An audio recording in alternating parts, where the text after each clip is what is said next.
What's up, friends? I'm back with another edition of Shoes Day. Feeling very patriotic this week, but it's besides the point. I've got kind of a fun shoe this week. It's a shoe that's been around forever. I've been working here at the store for maybe 13 years-ish, and this is a shoe that's had some iteration of it for that entire duration, but it got some really cool updates this year that really brought it into kind of a more hip category. It looks a little faster than it used to. Of course, I'm talking about the New Balance 860 V11. What I like to do is to start with some stats and then get into the outsole, work our way up through the midsole, and then get into the upper. So without further ado, let's hit you with some stats. The men's comes in at 11.4 ounces, women's 9.6 ounces, and both of these kicks are going to have a 10 millimeter offset from the heel to the forefoot. They both have a good amount of cushioning under the foot and a stability post in there too. So these fall into that kind of moderate stability category. Both of these are going to be solid workhorse shoes. And so let's get into the outsole. The outsole has a good amount of blown rubber throughout. That's going to add some durability and a little bit of softness under the foot.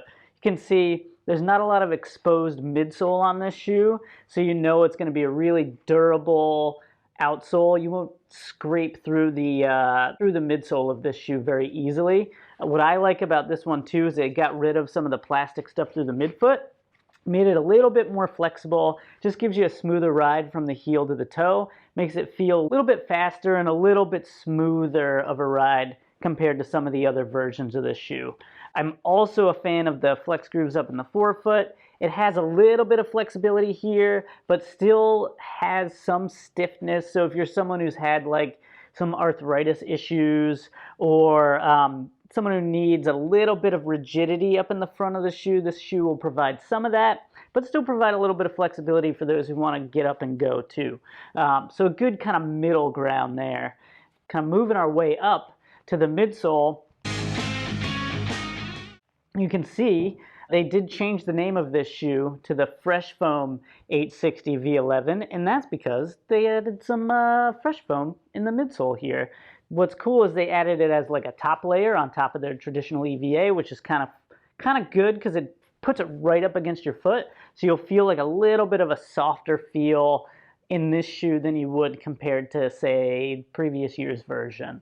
The Fresh Foam X in this actually has a good amount of rebound as well, so it won't feel like you're running in marshmallow, if you know what I mean. Some like other brands, other types of shoes can kind of feel like you're running through peanut butter and it's really hard to get through the midsole. You won't really feel that way with this one. It does a good job of providing a little bit of return for you.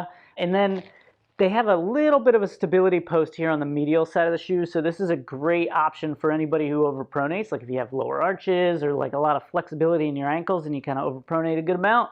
This piece here is a little bit of a firmer density, so that's going to correct that overpronation, just guide you down the center of your foot a little bit easier than if you didn't have that there.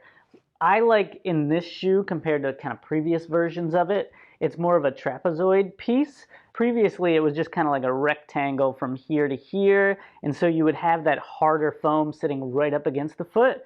In the update, they add a little bit of a softer material over top, so it's not nearly as aggressive as it used to be. So really good updates to the midsole on the 11th version of the 860. All right, so that's the midsole. Let's move on to the top of the shoe, or the upper. The New Balance 860 has a really nice engineered mesh upper, very accommodating in the forefoot. Fits a wide variety of feet because the engineered mesh does a good job of being flexible, so it fits right up against the foot pretty snug, but if you have a wider foot, it'll give you that range. It'll kind of flex and move with the foot really nicely up in the forefoot there. What I really like about New Balance shoes too is a little stretchy panel on the bottom of the tongue. It's overlooked, you know, not gonna lie, not a lot of people notice it, but I really like it because it allows you to kind of pull the tongue up a little bit and just make the shoe fit a little better through the midfoot there. It does have tongue that wraps around the foot, so it kind of ties into the midsole there. So it'll get a nice midfoot wrap through there. It'll feel pretty snug, even if you have kind of a higher instep. It's got enough play where you can kind of adjust the fit and the depth. But because it's attached, it'll feel nice and snug through the midfoot no matter how high your instep happens to be. Really like the shoelaces on this guy too. Little bit of stretch to them, flat laces so they stay tied. Really, really nice shoelaces. And as you know from previous Shoes Day videos, I'm a big fan of high quality shoelaces. And then moving to the heel counter here, you can see this is one of the biggest changes from last year. Last year, this ultra heel kind of curled in and grabbed onto your Achilles. Now it kind of peels away. So what they do is they pinch it on the heel down here to prevent any slipping or any movement, but then peel that away from the Achilles so you won't get any blisters or irritation back there. So really nice fit in the heel. And then if you ever, this goes for every shoe, but if you ever feel like you need to lock in the heel a little bit, you can always lace it up to this back hole here. So who's this shoe for? This is a great shoe for your everyday runner who needs a little bit of support. It's going to be a workhorse, so you're going to be able to get 350 to 500 miles out of this thing, and it'll provide a little bit of stability if you do have lower arches or a little bit of overpronation going on. It'll correct that. So great moderate stability shoe for the everyday run. I'd say overall, it's a good shoe. I just really like the stretchy panel at the bottom of the tongue. What can I say?